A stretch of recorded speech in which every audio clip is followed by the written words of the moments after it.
Hi, I'm John Colarco, Holistic Health and Performance Coach. In this video, I'm going to show you how to improve your hip and hamstring mobility with the leg lowering exercise. Unleash your power, achieve your potential.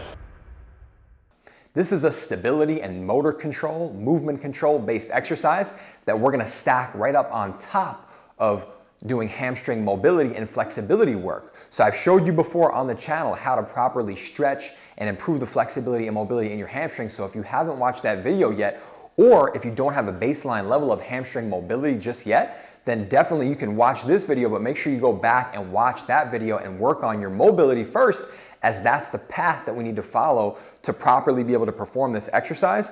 And again, if we lack the fundamental level of mobility to get into this position, we're not going to be able to do the exercise effectively and develop that stability as we want. So to set up for the leg lowering exercise, we're going to come onto the ground, okay? We're going to bring a band wrapping around the ball of the foot or just slightly under the ball of the foot there, all right? Make sure that you set your feet up in line with your hips, okay? So we don't want the feet or hips really externally rotated excessively. We want to keep a nice aligned position there in the hips. We're going to lay down onto the mat on our back. All right, make sure you have some tension on the band to assist you as you bring this leg up, as we're going to do this leg lowering assisted first. All right, now we're actually going to bring both legs up in this exercise, okay? And we're going to use that band again, choke up, get as much tension as you need. I need a little more tension there for me. And then what we're going to do is keep both legs nice and straight. You're going to feel a stretch in the calves, all right, and in the hamstrings together as the legs are straight.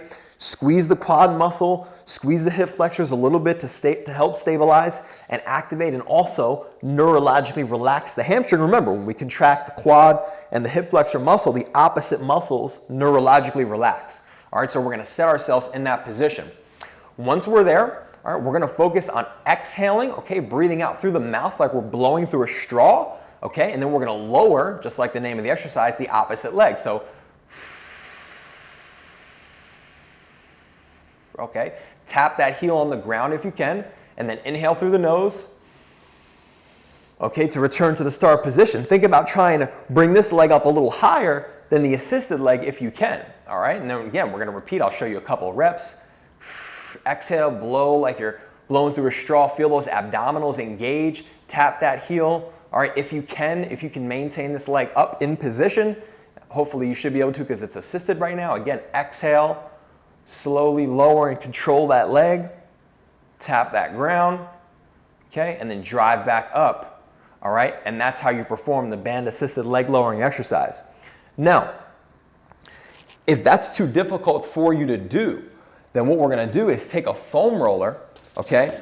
If it's too difficult for you to get to the ground at this point, if that top leg is lowering a lot, all right, or if we're just unable to control the core, all right, we're unable to control our core and our abdominals enough, okay, if this is happening as you go, then going that low, you may not be ready for. So we're gonna use a foam roller to assist and just make it a little bit easier.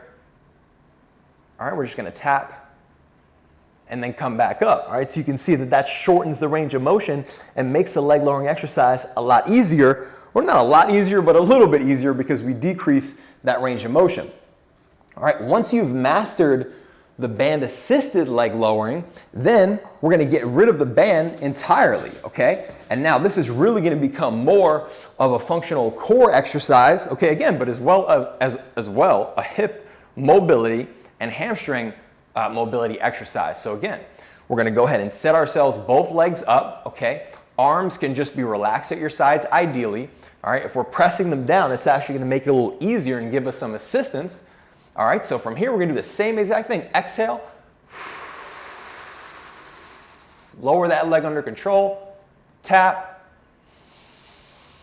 All right, inhale, drive back up. And as you can see, this is some work, all right, to really drive those legs up. I'm driving through my hip flexors here. I'm squeezing my quads. All right, driving that leg back up. I'll give you one more.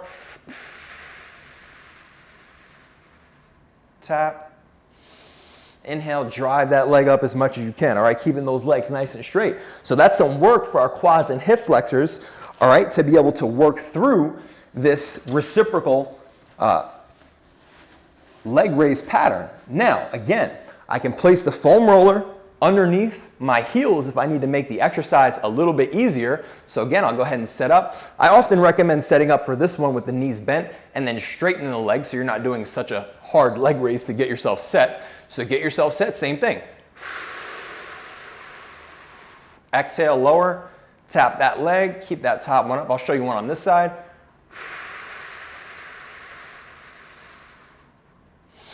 All right, and as you breathe like that, that's gonna really engage those abdominals fully, all right, as we go through. And of course, you're gonna get that big challenge in the abdominals from having to control the legs there and the hip mobility positions as you're holding the legs up and as you're lowering that leg down especially.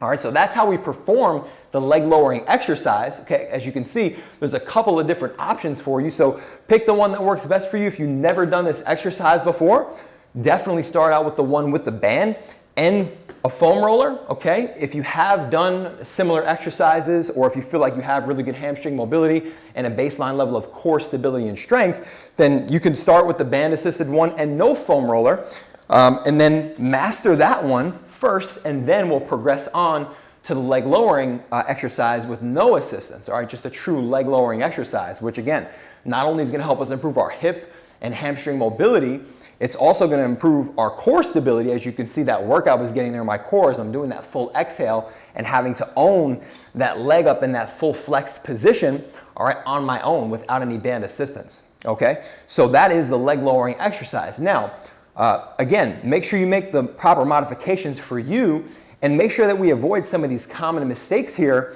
Really, the foam roller will help you prevent a lot of the common mistakes, but we want to make sure that as we're doing this exercise that we're not getting a significant bend in the knees, right? You know, we don't want to be doing the exercise like this. A slight knee bend may creep in, you know, as you get a little fatigued or as you're working through. You may need to lower the legs a touch more if maybe you're too high and the knees want to bend on you a lot. So again, make sure they don't bend a lot. We do want to work through a straight leg position on this exercise as much as we can. All right, again, make sure as you're lowering that this leg isn't turning out, as I mentioned earlier. Okay, and then also, we want to make sure that legs aren't dropping significantly enough that the low back is coming off the ground. Now, that really should not happen at all, especially if we're keeping this leg flexed up. The core should be engaged. If you make the proper modification, use the foam roller, that shouldn't happen. But again, that's a really big key, is to keep that lower back pressed into the ground the entire time as you go through the exercise, all right? So make sure to watch out for those common mistakes as you perform the exercise. Now, in order to develop your stability and your conditioning within this exercise, whenever we're training the stabilizing muscles, all right, or we're training motor control, we need to do a little bit more repetitions than say a strength exercise, okay? So we want to do, you know, 10 to 15 repetitions of this type of an exercise, you know, even 2 to 3 sets ideally we're doing. So we're getting some volume, we're really conditioning the stabilizing muscles to function, we're building their endurance so that they can hang on and perform their job when we start to progress into other strength training based exercises and we get some fatigue and we get some endurance training. So we definitely need a good level of endurance in those stabilizing muscles. So any stability exercise like this, we want to do for that, you know, two-ish, you know, maybe even 3 sets of about 15 repetitions. You know, you could start with 10. Again, find the right level for you to start. Your gauge on how many reps to do on an exercise, especially stability or strength, is how many reps can you do with perfect technique. That's the key. All right, don't do any more reps than you can without losing your perfect technique. And if you can make it all the way up to 15 reps on a stability exercise like this, great. Then you've reached kind of the max limit that we would do for this type of an exercise. All right, so that's how you can execute it. This is great to do, again, right after you do your hamstring flexibility exercises, stretching out your hamstrings. We want to stack this control of movement right through that pattern that we just opened up, right? We just achieved a new range of motion in the hamstring exercise, right?